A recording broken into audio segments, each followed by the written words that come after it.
मुअज़्ज़ज़ सामिन इकराम और उम्मत मुसलमा की मुक़द्दस माँ बहनों और बेटियों, अस्सलामु अलैकुम व रहमतुल्लाहि व बरकातुहू। आज आपके सामने एक ऐसा वजीफ़ा पेश किया जाएगा कि आपके जिस्म में कहीं भी दर्द हो वो कैसे ख़त्म हो सकता है। अगर आप चैनल पर नए हैं तो वीडियो शुरू करने से पहले चैनल को सब्सक्राइब कर दें, बेल आइकन के बटन को दबा दें ताकि आइंदा आने वाली वीडियो मेरी आप तक पहुँचती रहे कि इस तरह के वज़ाइफ़ और रूहानी इलाज में जो कुरान हदीस से नुस्खे साबित हैं उसको आपके सामने पेश किया जाता है।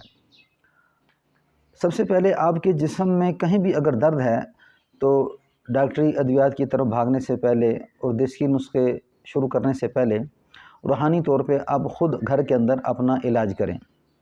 उनमें सबसे पहले एक छोटी सी जो है हदीस के अंदर अल्फाज आते हैं, उसमें जब भी जहाँ आपके जिस्म पे दर्द है तो वहाँ पे आप हाथ रखें और 3 दफ़ा पढ़ें बिस्मिल्लाह बिस्मिल्लाह बिस्मिल्लाह, और आप हाथ पे फूंकें। फूंकने के बाद जिस जगह पे आपको तकलीफ़ है, और फूंकने के साथ उसमें थोड़ा सा थुतकार ना हो, तो जिस जगह पे आपको तकलीफ़ है वहाँ पे उसको हाथ को मल दें। फिर उसके बाद दूसरी दुआ है, अज़हबिल बासा रब्बिन नास वशफिन्त शाफ़ी ला शफ़ा इल्ला शफ़ाउका वला युगादिरु सक़मा।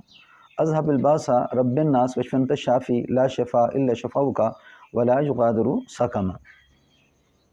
ये 3 दफ़ा आपने इसको पढ़ना है, और पढ़ने के बाद अपने हाथों पे तुतकारें और जिस जगह पे आपको दर्द है वहाँ अपने हाथ को मल लें।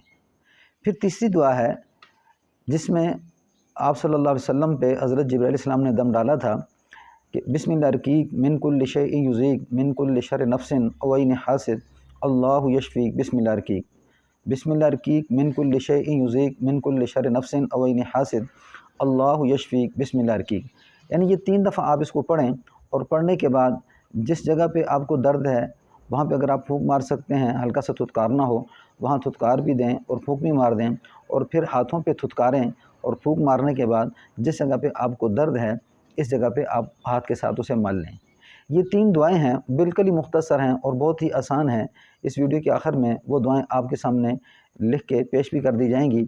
इन दुआओं को आप जब किसी जिस्म के अंदर तकलीफ़ हो तो पढ़ने के बाद आप कोशिश करें कि 2-3 दिन तक, अगर ज़्यादा शिद्दत में दर्द है तो दिन में 3-4 दफ़ा इसको इस तरह करें। अगर ये सारी नहीं कर सकता, उनमें से जो आपको एक आसान लगती है उसको कर लें। अगर तीनों कर लें तो बहुत अच्छा है, लेकिन अगर आप तीनों नहीं कर सकते, इनमें से जो आपको आसान लगता है उसको कर लें। और मुसलसल यानी कि जिस वक्त तक आपका दर्द ख़त्म नहीं होता, अगर बहुत ज़्यादा शिद्दत के अंदर दर्द है तो बार बार करें, वरना यानी कि अगर मामूली दर्द होता है तो वो बहुत जल्द ठीक हो जाता है। तो इस तरह यानी कि 3 दिन, 4 दिन, 5 दिन तक, और बल्कि जब तक आप शिद्दत में दर्द है तो रोज़ाना करते रहें तो अल्हम्दुलिल्लाह वो दर्द भी ख़त्म हो जाएगा और आइंदा आपको दर्द भी नहीं होगा।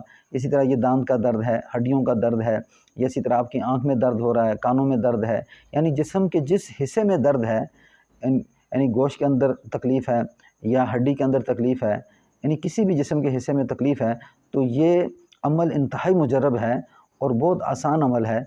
इसको आप करके देखें, इंशाअल्लाह आप नाउम्मीद नहीं होंगे। अल्लाह आपको जज़ाए खैर अता फरमाए।